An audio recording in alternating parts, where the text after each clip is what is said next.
Il y a 8 mois, j'ai construit ce bassin pour la faune sauvage afin d'attirer et d'aider la faune locale. Dans cette vidéo, je vais partager toute l'histoire de comment j'ai transformé un morceau de gazon ennuyeux en un écosystème sain et prospère. L'idée initiale de ce projet a commencé il y a 2 printemps lorsque j'ai construit ce petit bassin pour la faune à partir de quelques matériaux de rechange. Ce n'était pas un design traditionnel, il était plus conçu pour la photographie, avec des bords relevés raides pour diriger la faune vers l'arrière du bassin. Comme il n'y avait qu'une seule entrée et une seule sortie, c'était un agencement idéal pour filmer les animaux venant boire. Au cours des mois suivants, j'ai observé combien d'espèces bénéficiaient de ce petit bassin, et c'est pendant cette période que j'ai décidé de leur offrir quelque chose de mieux. Un plus grand bassin plus convivial pour la faune, qui ne se concentre pas uniquement sur l'eau, mais aussi sur des caractéristiques d'habitat bénéfique et des fleurs sauvages indigènes. Passons à cette année, où quelques semaines chaudes et ensoleillées en mars ont fait fondre la neige et j'ai commencé à creuser mon nouveau bassin pour la faune. J'ai commencé par enlever toute l'herbe, puis j'ai creusé les différents niveaux du bassin. À son point le plus profond, il fait environ 4 pieds, ce qui contribuera à maintenir la température de l'eau plus stable tout au long de l'année. Ce sera également un endroit idéal pour la croissance des plantes submergées et pour que les grenouilles, les têtards et les insectes aquatiques échappent aux prédateurs. Une fois que j'ai fini de creuser le bassin, j'ai immédiatement commencé à installer la doublure du bassin. Je n'avais jamais installé de doublure de cette taille et je ne savais pas vraiment ce que je faisais, mais nous l'avons mise en place sans perforation ni problème majeur, alors je suis très reconnaissant pour cela. Les tuyaux menant à l'ancien bassin étaient encore gelés, nous devions donc le remplir un baril à la fois. Pendant qu'il se remplissait, j'ai construit un petit mur de roche autour de l'extrémité profonde pour que le sable ne se lave pas des bords, et une fois qu'il a été rempli, j'ai utilisé le sable restant pour combler les bords et lisser la surface autour du bassin. J'ai ensuite creusé un petit trou d'environ 3 pieds et demi de profondeur pour me construire une cachette d'observation encastrée. Je ne voulais rien de trop sophistiqué, alors j'ai utilisé de vieilles palettes comme structure. Un côté de la cachette était pour s'asseoir et l'autre côté pour se tenir debout. Et grâce à la conception, j'ai pu créer un petit jardin sur le toit de la cachette. J'ai pris quelques ciboulettes et sédums sur les bords de ma construction précédente de bassin et je les ai plantés ici pour me souvenir de l'ancien bassin. J'ai utilisé un filet de camouflage pour couvrir l'extérieur de la cachette, et voici à quoi ressemble le nouveau bassin jusqu'à présent. Vous pouvez voir l'ancien à l'arrière, plus petit et pas aussi naturel. Avant de combler l'ancien bassin, j'ai transféré des massettes et des cirques dans leur nouveau foyer. La prochaine grande étape était de mettre en place tout l'habitat pour la faune. J'ai commencé par labourer la zone autour du bassin et enlever autant d'herbe que possible. C'est là que je prévoyais d'avoir une prairie de fleurs sauvages. C'était sans aucun doute la pire partie de toute la construction. Les activités physiques ne me dérangeaient pas, mais le travail était simplement abrutissant et sans fin. Je suis triste de dire que j'ai perdu 30 heures de ma vie à labourer et à ratisser, et à la fin, ce n'était même pas bien fait. Pour ma propre santé mentale, je me suis dit que tout irait bien et j'ai collé un autocollant « La nature trouvera une solution » sur cette partie du bassin. Mais sur une note plus positive, les premiers migrateurs commençaient à arriver, ce qui m'a donné une motivation supplémentaire pour finir d'installer le reste de l'habitat pour la faune. J'ai ajouté quelques perchoirs, des tas de branches, des nichoirs et des souches d'arbres morts pour que les oiseaux et les insectes les utilisent. J'ai même construit cette petite structure flottante avec des boutures de saule pour aider à absorber les nutriments et nettoyer l'eau. Ce n'est pas le plus joli, mais c'est temporaire jusqu'à ce que les autres plantes autour du bassin s'établissent. La seule chose qu'il restait à faire maintenant au bassin était ce qui m'enthousiasmait le plus, semer la prairie de fleurs sauvages. J'ai dispersé 2 douzaines d'espèces de fleurs sauvages indigènes dans la zone autour du bassin, y compris certaines espèces de tournesol pour essayer d'attirer plus d'oiseaux granivores. Mais avant que les graines puissent germer, nous avons été frappés par une énorme tempête de pluie et de grêle. Je ne le savais pas à l'époque, mais cette tempête a inondé la zone et beaucoup des graines que j'avais plantées ont flotté et se sont rassemblées dans des zones basses autour du bassin. Cela signifiait que les graines poussaient en grappes plutôt qu'à intervalles réguliers. Mais heureusement, la nature ne gaspille rien, et avec l'arrivée du temps chaud du printemps, j'ai vu que certaines des zones nues de la prairie étaient naturellement envahies par d'autres espèces végétales locales. C'est à cette époque que j'ai remarqué pour la première fois comment les différentes composantes de cet écosystème commençaient lentement à se rassembler.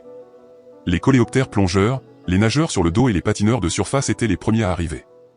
Les phoèbes de l'Est utilisaient les perchoirs que j'avais installés pour attraper les insectes, les hirondelles des arbres inspectaient les nichoirs, les griffes brunes se cachaient dans les tas de branches, et bien sûr, les oiseaux venaient pour la première fois boire et se baigner dans le bassin.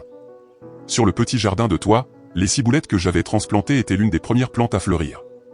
Les fleurs du début du printemps sont une source de nourriture incroyablement importante pour les insectes, et il y avait plusieurs espèces d'insectes indigènes qui se nourrissaient du pollen. Ce qui a finalement attiré l'un des prédateurs les plus redoutables du bassin, les araignées sauteuses. Même si vous n'aimez pas les araignées sauteuses sont très amusantes à regarder, surtout quand elles chassent. Pour voir à quelle vitesse elles sont, voici un extrait où elles chassent à vitesse normale. On peut à peine la voir. Je n'ai même pas pu me concentrer avant qu'elle n'attrape cette mouche. Donc, pour apprécier leur vitesse, ralentissons un peu la vidéo. Voici la même araignée sauteuse en train de chasser différemment. Elle utilise ses gros yeux pour détecter toute proie potentielle et s'approche lentement en attendant le moment parfait pour attaquer et porter la morsure paralysante finale. Je trouve cela très intéressant à voir au ralenti. Mais les araignées sauteuses n'étaient pas les seules à avoir un bon repas autour du bassin. Les hirondelles des arbres locaux profitaient également de l'abondance d'insectes, au point que, après avoir inspecté de nombreux autres nichoirs, ce couple avait choisi l'un des nichoirs que j'avais installé juste derrière le bassin. La femelle collecterait des herbes et des racines pour façonner le nid, tandis que le mâle montrait la garde et collecterait occasionnellement des plumes pour garnir le nid. Mais après des jours de dur labeur, avant même de pouvoir pondre leur premier œuf, leur nid a été pillé par un écureuil roux. À cette période de l'année, de nombreux nids d'oiseaux sont pillés par des écureuils, des moufettes, des ratons laveurs et même d'autres oiseaux. Malheureusement, le couple d'hirondelles des arbres n'est pas revenu au nid, et bien que ce soit décevant de voir les premiers oiseaux nicheurs du bassin effrayés, le côté positif est que la prédation est une partie importante d'un écosystème sain. Et plus je passais de temps autour du bassin, plus cet écosystème semblait devenir le modèle sain que j'avais envisagé.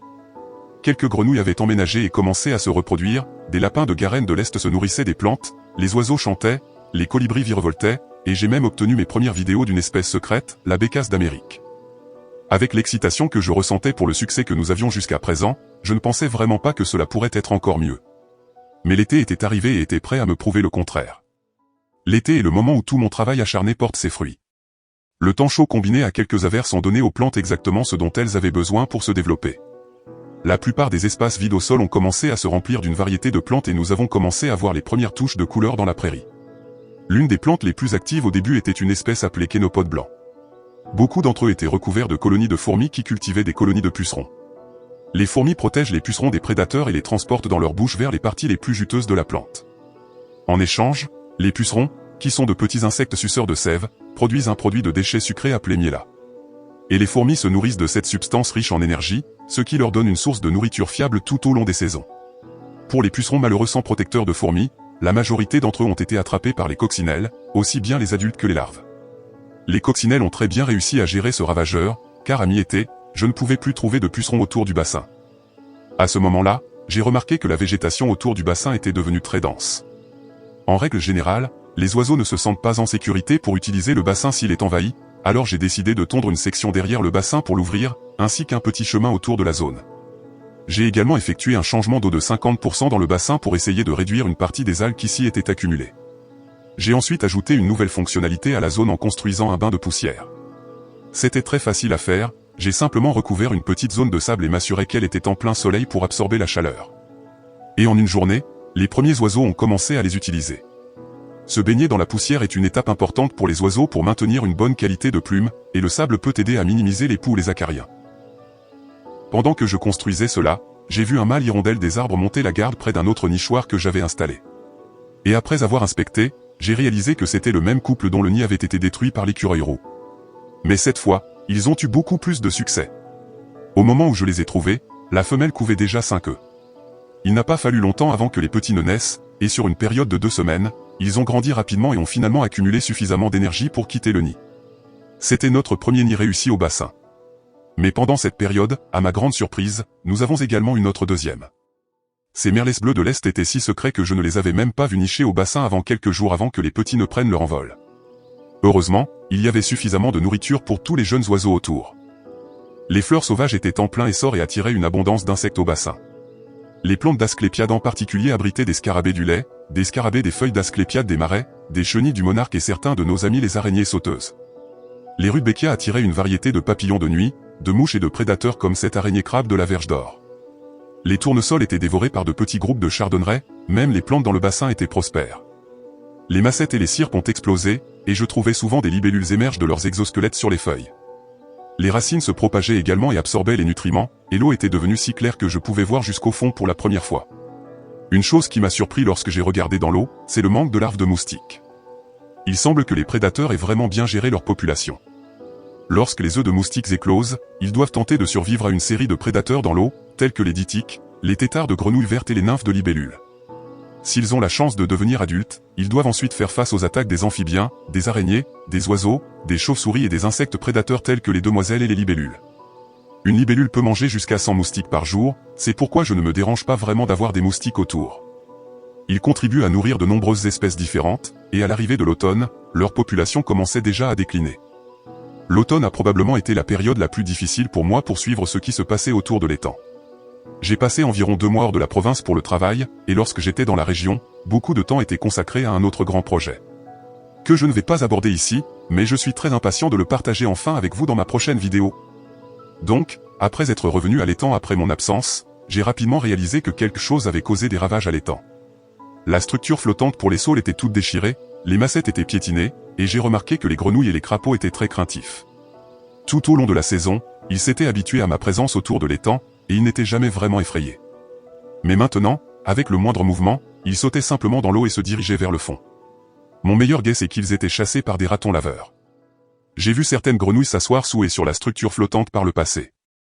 Un raton laveur l'a probablement déchiré en essayant d'attraper l'une de ces grenouilles. J'ai aussi remarqué que beaucoup de petites grenouilles et de petits crapauds manquaient à l'étang, ce qui m'a fait penser qu'une autre raison pour laquelle ils pourraient être craintifs est la présence de serpents. Il y en avait quelques-uns qui traînaient autour pendant toute la saison, et j'en ai finalement attrapé un en train d'agir. Comme je l'ai mentionné plus tôt, la prédation est une partie saine de l'étang, et voir ces serpents chassés montre comment l'écosystème a trouvé son équilibre. Finalement, j'ai commencé à faire un peu de nettoyage et j'ai retiré la structure flottante puisque les plantes autour de l'étang étaient bien établies. J'ai également décidé de laisser les massettes piétiner dans l'eau pour offrir une couverture supplémentaire aux grenouilles et aux têtards. Pendant que je faisais du nettoyage, je continuais de voir ce chaton traîner. J'avais déjà vu des chats errants et des chats sauvages par ici, mais comme nous avons un loup noir féroce qui patrouille la propriété, il ne traîne que rarement. Mais celui-ci est apparu quelques fois et me regardait simplement marcher autour. Il me semblait contre-productif d'attirer la faune à l'étang tout en ayant un chat sauvage affamé à proximité. Je ne savais vraiment pas quoi faire à ce sujet, mais étrangement, ma petite amie et moi avions parlé d'adopter un chat. Donc, le fait que celui-ci soit apparu peu de temps après, malnutri et ayant besoin d'aide, était difficile à ignorer. J'ai trouvé une boîte de thon et de l'eau qui traînait, et j'ai décidé de voir si nous pouvions habituer ce chaton et éventuellement l'emmener chez nous. Il était très craintif, alors j'ai placé la boîte près de la clôture et me suis éloigné, et avant que je m'en rende compte, son nez l'a guidé directement vers la nourriture. Chaque fois, je lui donnais un peu de thon et je déplaçais lentement la boîte plus près de moi. Elle était prudente, mais dès qu'elle sentait l'odeur du thon, sa prudence disparaissait. Lorsqu'elle s'approchait, je pouvais voir à quel point elle était maigre. C'est difficile à voir dans la vidéo en raison de sa fourrure, mais on peut voir ses os de hanche qui ressortent, alors elle avait probablement eu quelques mois difficiles. Au cours de la semaine suivante, nous avons établi une routine où nous nous retrouvions pour le petit déjeuner et le dîner, et j'ai acheté de la vraie nourriture pour chat en sauce, ce qui semblait vraiment lui plaire. Entre ces heures de repas, j'étais de retour à l'étang pour effectuer quelques tâches importantes pour l'automne. La première consistait à tondre et à tailler la prairie de fleurs sauvages autour de l'étang, ce qui est important à faire au moins une fois par an. Cela aidera à couper les arbres qui poussent dans l'espace ouvert et pourrait éventuellement prendre le dessus sur toutes les fleurs sauvages. Certaines plantes ont produit tellement de graines qu'elles ne pouvaient même pas rester debout, alors j'ai décidé d'en couper la moitié maintenant et de garder l'autre moitié non coupée pour qu'elles puissent fournir des graines à la faune au-dessus de la neige en hiver. J'ai également passé un certain temps à l'intérieur de l'abri pour filmer les oiseaux qui migraient. C'est là qu'avoir la partie debout de l'abri était vraiment utile. Les oiseaux atterrissaient partout dans l'habitat environnant de l'étang, pas seulement à l'eau. Donc, en me levant, j'avais une excellente vue à 360 degrés de la zone, ce qui rendait beaucoup plus facile de suivre les oiseaux. Et comme je n'avais toujours pas eu le temps de mettre un toit, je pouvais aussi regarder les oies et les rapaces lorsqu'ils migraient.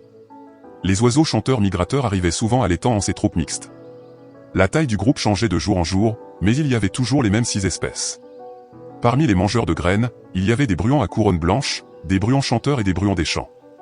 Et parmi les insectivores, il y avait des phéobes à ventre roux, des merles d'Amérique et des parulines à croupions jaunes. Les bruants se nourrissaient des graines des plantes que j'avais laissées debout, ainsi que des plantes que j'avais coupées au sol. Et pendant qu'ils cherchaient de la nourriture, les insectivores se perchaient à proximité à la recherche d'insectes à chasser. Du point de vue ornithologique, c'était le moment le plus animé de l'étang de toute l'année. Et comme ils étaient tellement concentrés sur l'obtention de suffisamment d'énergie pour leur migration, c'était l'un des moments les plus divertissants à l'étang. Pendant que j'étais debout dans l'abri, j'ai aussi remarqué que quelqu'un avait creusé un petit trou sous les palettes. Il ne m'a pas fallu longtemps pour comprendre qui était le coupable. Il y avait environ 4 tamias vivant autour de l'étang, et ils avaient vraiment réduit la quantité de graines au sol. Après environ une semaine, la plupart des oiseaux chanteurs migrateurs étaient partis, et les choses avaient vraiment commencé à se calmer autour de l'étang. Pendant tout ce temps, je continuais de nourrir le chaton tous les matins et tous les soirs. Elle était toujours craintive, mais je pouvais voir qu'elle devenait de plus en plus à l'aise avec moi. Alors j'ai finalement décidé d'essayer de la caresser et de voir comment elle réagissait, et elle n'a même pas bronché. Elle semblait tellement contente d'attirer un peu d'attention, elle venait même d'elle-même chercher des caresses. j'ai dû repartir travailler pendant 5 semaines, mais ma petite amie m'envoyait des mises à jour sur le chat, et quand je suis rentré, le chat avait l'air beaucoup plus en forme. Et je suis fier de dire que nous l'avons ramené à la maison avec succès, et elle s'acclimate maintenant à la maison, une pièce à la fois. Avec l'hiver qui s'installe et les temps maintenant gelés, c'était la première fois que je réfléchissais vraiment à toute la saison. C'était incroyablement gratifiant de penser à toutes les espèces que j'ai pu attirer et aider au cours des 8 derniers mois. Que ce soit un animal qui s'arrêtait juste pour boire rapidement ou un autre qui accomplissait tout son cycle de vie allaitant, cela montre simplement comment un pas vers les habitats naturels, qu'ils soient grands ou petits, peut rapidement avoir un impact positif sur la faune locale.